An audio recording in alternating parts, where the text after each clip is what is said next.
Si esta historia del primer asesinato de la historia te impacta, dale like ahora mismo y comparte este video para que más personas conozcan las consecuencias del pecado y la misericordia de Dios.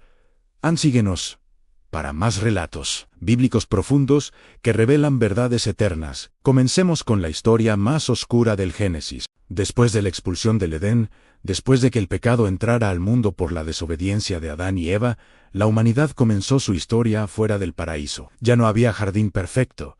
Ya no había comunión directa con Dios sin consecuencias. La tierra había sido maldecida y ahora produciría espinos y cardos. El trabajo sería arduo. El parto sería con dolor, y la muerte se cernía sobre toda la creación. Adán y Eva tuvieron que aprender a vivir en este mundo caído. Tuvieron que cultivar la tierra con el sudor de su frente. Tuvieron que enfrentar las realidades de un mundo donde el pecado había echado raíces. Pero Dios no los abandonó. Les dio vestiduras de pieles, una cobertura que requería el sacrificio de animales, el primer derramamiento de sangre, una prefiguración del sacrificio que un día vendría, y les dio la esperanza de una promesa en la simiente de la mujer. Aplastaría la cabeza de la serpiente. Y entonces llegó el primer nacimiento humano en la historia. Eva concibió y dio a luz a un hijo, y cuando lo vio, cuando sostuvo en sus brazos a esta nueva vida, algo de esperanza debe haber brotado en su corazón, porque le puso por nombre Caín, que significa adquisición o posesión. Y dijo Oné, adquirido varón de parte de Jehová. Había júbilo en esas palabras. Quizás Eva pensó que este era el cumplimiento de la promesa. Quizás creyó que este hijo sería el que aplastaría la cabeza de la serpiente, el que traería redención, el que revertiría la maldición. Era su primogénito, el primer fruto de la humanidad fuera del Edén. Era la prueba de que la vida podía continuar, de que a pesar del pecado, a pesar de la maldición, la humanidad persistiría. Después dio a luz a su hermano Abel. No hay registro de celebración especial en su nacimiento. No hay declaración profética. Abel, cuyo nombre significa vapor o aliento, algo transitorio y frágil, era el segundo hijo. Y en las culturas antiguas, el primogénito siempre tenía la primacía, la bendición especial, la herencia doble. Los dos hermanos crecieron juntos, los primeros hermanos de la humanidad, los primeros niños que conocieron un mundo caído. Aprendieron de sus padres sobre el Edén, que nunca conocieron. Escucharon las historias de cómo era la vida antes del pecado.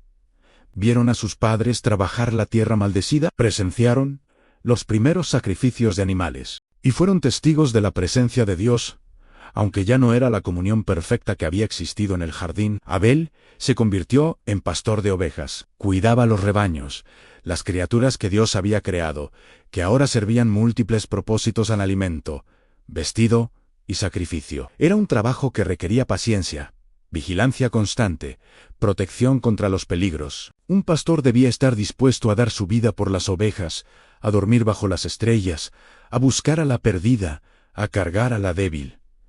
Caín, por su parte, fue labrador de la tierra. Siguió el camino de su padre Adán, trabajando el suelo, del cual el hombre había sido tomado. Plantaba semillas, esperaba las lluvias, luchaba contra las malas hierbas y los espinos, cosechaba el fruto de su labor. Era un trabajo duro, especialmente en una tierra maldecida que ya no cooperaba fácilmente con el hombre. Y pasó el tiempo. Los días se convirtieron en meses, los meses en años. Los dos hermanos vivían sus vidas, cada uno en su vocación, cada uno cumpliendo su rol en esta nueva realidad humana. Pero bajo la superficie, en el corazón de Caín, algo oscuro estaba creciendo, algo que sus padres habían traído del Edén, pero que ahora se manifestaría de una manera nueva y terrible. Llegó el tiempo de presentar ofrendas a Jehová. Era una práctica establecida, un reconocimiento de que todo venía de Dios, de que el hombre dependía del Creador, de que se necesitaba expiación por el pecado. Y ambos hermanos trajeron ofrendas de su trabajo. Abel trajo de los primogénitos de sus ovejas, de lo gordo de ellas. No trajo cualquier cordero, sino los mejores, los primeros, lo más valioso de su rebaño. Era una ofrenda de sangre, de vida, que reconocía que el pecado requería muerte, que sin derramamiento de sangre no hay remisión. Y lo trajo con fe, creyendo que Dios lo aceptaría, confiando en la promesa de redención. Caín trajo del fruto de la tierra una ofrenda a Jehová, No dice que trajo lo mejor, no dice que trajo las primicias. Solo dice que trajo del fruto de la tierra. Era una ofrenda de sus manos, del sudor de su frente, pero aparentemente sin el corazón correcto, sin la fe correcta, sin el reconocimiento de la necesidad de sangre para la expiación, y Jehová miró con agrado a Abel y a su ofrenda. El texto no explica exactamente cómo manifestó su agrado, pero de alguna manera fue evidente. Quizás fuego del cielo consumió la ofrenda. Quizás una sensación de paz y aceptación llenó el corazón de Abel de alguna forma. Quedó claro que Dios había aceptado su sacrificio, pero a Caín y a su ofrenda no miró con agrado. Y esto no fue arbitrario, no fue favoritismo divino injusto. Fue el resultado de lo que había en el corazón de cada hermano, de la fe con la cual cada uno se acercó, del reconocimiento o la falta de reconocimiento de la necesidad de sangre para cubrir el pecado. El autor de Hebreos explicaría siglos después: por la fe Abel ofreció a Dios más excelente sacrificio que Caín, por lo cual alcanzó testimonio de que era justo, dando Dios testimonio de sus ofrendas. Era una cuestión de fe. Abel se acercó con fe, Caín sin ella. Abel reconoció su necesidad de un sustituto sangriento, Caín confió en sus propias obras. Y Caín se ensañó en gran manera, y decayó su semblante. La ira lo consumió, a los celos lo devoraron. El rechazo de su ofrenda no lo llevó a la humildad, sino al resentimiento. No lo llevó al arrepentimiento, sino a la amargura. Su rostro cambió, su expresión se endureció, y el veneno del pecado comenzó a obrar en su corazón. Aquí estaba el hijo mayor, el primogénito, el que había sido recibido con tanta alegría, ahora enfurecido porque su hermano menor había sido aceptado y él rechazado. Era el primer caso de envidia entre hermanos, pero no sería el último. Esta historia se repetiría una y otra vez a través de las generaciones. El hermano mayor era celoso del menor, el orgullo herido, el resentimiento que crece hasta convertirse en odio. Entonces Jehová dijo a Caín: ¿por qué te has ensañado? ¿Y por qué ha decaído tu semblante? Si bien hicieres, no serás enaltecido, y si no hicieres bien, el pecado está a la puerta. Con todo esto, a ti será su deseo, y tú te enseñorearás de él. Era una advertencia divina. Dios mismo intervino, hablando directamente a Caín, dándole una oportunidad para cambiar de rumbo. Le estaba diciendo que su rechazo no era permanente, que si hacía lo correcto, si se arrepentía, si traía la ofrenda correcta con el corazón correcto, sería aceptado. Pero también le advirtió sobre el peligro que enfrentaba. El pecado está a la puerta como una bestia salvaje agazapada, lista para saltar. El pecado acechaba en el umbral de su corazón. Tenía un deseo por él, quería dominarlo, controlarlo, destruirlo. Pero Caín aún tenía la capacidad de señorearse sobre él, de resistirlo, de escoger el camino correcto. Era el primer sermón sobre la tentación, la primera advertencia sobre cómo el pecado opera. No viene de golpe usualmente. Primero acecha, espera, busca una entrada, luego salta cuando encuentra debilidad. Y una vez dentro, busca dominar, señorear, esclavizar. Pero en ese momento crítico, antes de que el pecado sea consumado, todavía hay elección, todavía hay poder para resistir, todavía hay oportunidad para arrepentirse. Dios le estaba dando a Caín una salida, le estaba ofreciendo gracia, le estaba mostrando el camino de regreso, pero Caín tenía que elegir. Tenía que decidir si dominaría el pecado o si el pecado lo dominaría a él. Y Caín habló con su hermano Abel. El texto hebreo es interesante aquí. Literalmente dice: y Caín dijo a Abel su hermano, pero no registra que le dijo. Algunas traducciones añaden salgamos al campo, basándose en versiones antiguas, pero el original deja un silencio ominoso. Lo que sea que Caín dijo, fue suficiente para atraer a Abel al campo, lejos de la presencia de sus padres, lejos de cualquier testigo humano, y aconteció que estando ellos en el campo, Caín se levantó contra su hermano Abel, y lo mató. 9 palabras en español. 3 en hebreo: vaya con Ken el Hebel, Ahib, vaya Argeu. Y con esas palabras, todo cambió. El primer asesinato, la primera muerte humana causada por otro humano, la primera vez que la sangre de un hombre fue derramada por la mano de su hermano. El texto no nos da detalles gráficos, no describe el arma, No relata cómo fue el ataque, no detalla la agonía. Pero la imaginación llena los espacios vacíos con horror. ¿Usó Caín una piedra? ¿Una herramienta de labranza? ¿Sus propias manos? ¿Luchó Abel? ¿O fue tomado por sorpresa? ¿Gritó? ¿Llamó a su hermano por su nombre? ¿Con incredulidad? ¿Murió rápidamente?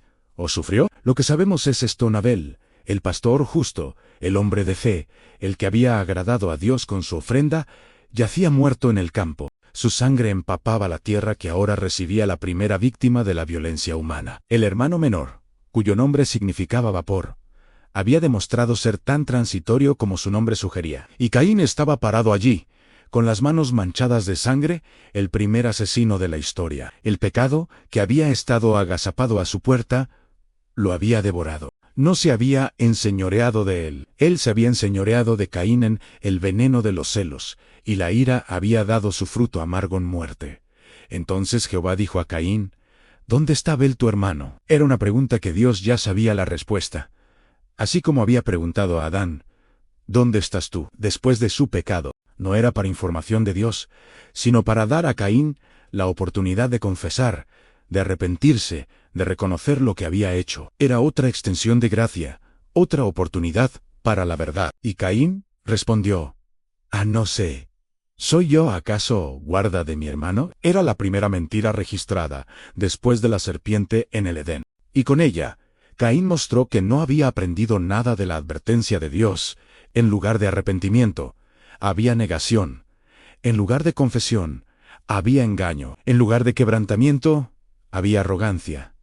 ¿Soy yo acaso guarda de mi hermano? Era una pregunta cargada de ironía cruel. Abel había sido literalmente un guardador, un pastor de ovejas. Y Caín, que debería haber sido el guardián de su hermano como hermano mayor, había sido en cambio su asesino. La pregunta revelaba no solo el crimen, sino la frialdad del corazón que lo había cometido. Y Jehová le dijo: ¿Qué has hecho? La voz de la sangre de tu hermano clama a mí desde la tierra. Era una declaración sobrecogedora.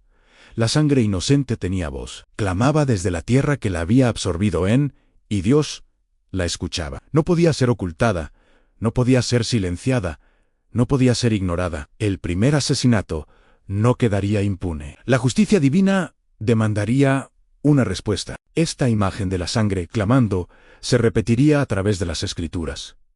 La sangre de los mártires clamaría, la sangre de los inocentes exigiría justicia, y eventualmente habría otra sangre que hablaría. La sangre de Jesús, que según Hebreos habla mejor que la de Abel, porque mientras la sangre de Abel clamaba por venganza, la sangre de Cristo clama por perdón. Ahora pues, maldito seas tú de la tierra, que abrió su boca para recibir de tu mano la sangre de tu hermano. Cuando labres la tierra, no te volverá a dar su fuerza. Errante y extranjero, serás en la tierra. Era la sentencia divina. Caín, el labrador de la tierra, sería maldecido de la tierra misma. El suelo que había trabajado ahora se negaría a cooperar con él. La tierra que había bebido la sangre de Abel no daría su fruto para Caín, su vocación, su identidad, su forma de vida. Todo sería arrancado de él. Más que eso, sería errante y extranjero. No tendría hogar permanente, no tendría descanso. Vagaría por la tierra sin lugar de establecimiento, sin comunidad, sin pertenencia. Sería la primera imagen del exilio, de la separación, del rechazo que viene cuando el pecado rompe las relaciones fundamentales. Y Caín respondió a Jehová: grande es mi castigo para ser soportado. He aquí me echas hoy de la tierra, y de tu presencia me esconderé, y seré errante y extranjero en la tierra. Y sucederá que cualquiera que me hallare, me matará. Era el primer lamento de un criminal condenado. Pero nótese que le preocupaba a Caín. No expresó remordimiento por haber matado a su hermano. No mostró arrepentimiento por su pecado. No pidió perdón por haber derramado sangre inocente. Solo se quejó de que su castigo era demasiado grande. Le preocupaba ser echado de la presencia de Dios, pero solo porque eso significaba pérdida de protección. No porque valorara la comunión con Dios, le preocupaba que otros lo mataran, sin aparente ironía, sobre el hecho de que él mismo había sido el primer asesino. Quería misericordia para sí mismo, habiendo negado toda misericordia a su hermano. Cualquiera que me hallare, me matará. ¿quién podría matarlo? En este punto de la historia humana, solo existían Adán, Eva y Caín, hasta donde el texto nos dice. Pero la declaración de Caín sugiere que había otros, quizás, otros hijos de Adán y Eva, que el texto no había mencionado aún, o quizás Caín temía a las generaciones futuras o incluso a sus propios padres, tomando venganza por Abel. Era el miedo del culpable, el asesino temiendo ser asesinado, el que había derramado sangre ahora, temiendo que su propia sangre fuera derramada. Era justicia poética, pero también era la comprensión de que había establecido un precedente terrible. Si él podía matar a su hermano, ¿qué impediría que otros lo mataran a él? Y le respondió Jehová: han ciertamente cualquiera que matare a Caín 7 veces será castigado han. Y puso Jehová señal en Caín, para que no lo matase cualquiera que le hallara. Era una extensión sorprendente de misericordia. Caín, el asesino, el mentiroso, el que no había mostrado arrepentimiento genuino, recibía protección divina, no porque lo mereciera, sino porque Dios es misericordioso incluso con los más indignos. La marca en Caín no era una marca de maldición, como a menudo se piensa, sino una marca de protección, una señal de que su vida estaba bajo la custodia divina. ¿Qué era esta marca? El texto no lo especifica. Algunas tradiciones sugieren que era un cambio físico visible, quizás en su rostro o su piel. Otras sugieren que era más bien una señal espiritual, algo que otros reconocerían sobrenaturalmente. Fuera lo que fuera, servía su propósito en proteger la vida del primer asesino. ¿Por qué protegería Dios a Caín? Quizás para evitar un ciclo interminable de venganza. Si alguien mataba a Caín, entonces alguien más mataría al asesino de Caín, y así sucesivamente. Dios estaba estableciendo que la venganza le pertenecía a él, no al hombre. Estaba reservando el juicio para sí mismo. También, en su misericordia, Dios estaba dando a Caín oportunidad para el arrepentimiento verdadero, para una vida que, aunque difícil, pudiera eventualmente llevar al quebrantamiento genuino. La marca era tanto una maldición como una gracia. En Caín viviría con las consecuencias de su pecado, pero viviría. Salió pues Caín de delante de Jehová, y habitó en tierra de Nod, al oriente del Edén. Nod significa errante o vagabundo.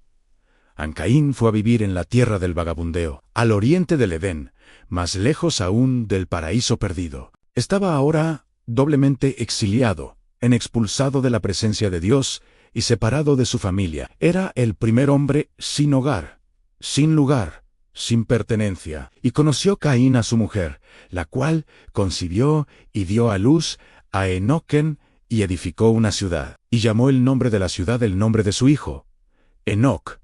¿De dónde vino la esposa de Caín? Era probablemente una hermana o sobrina, ya que en las primeras generaciones de la humanidad, los matrimonios entre parientes cercanos eran necesarios para poblar la tierra. La prohibición de tales uniones vendría siglos después, cuando el pool genético fuera lo suficientemente diverso y cuando las mutaciones genéticas hicieran tales uniones peligrosas. Caín construyó una ciudad. Era irónico, el que fue condenado a ser errante y vagabundo construyó un lugar permanente. Quizás fue un intento de desafiar la sentencia de Dios, de crear estabilidad donde se le había prometido inquietud. O quizás simplemente buscaba seguridad en números, protección en comunidad, una forma de hacer el exilio más soportable. Set significa puesto o sustituido.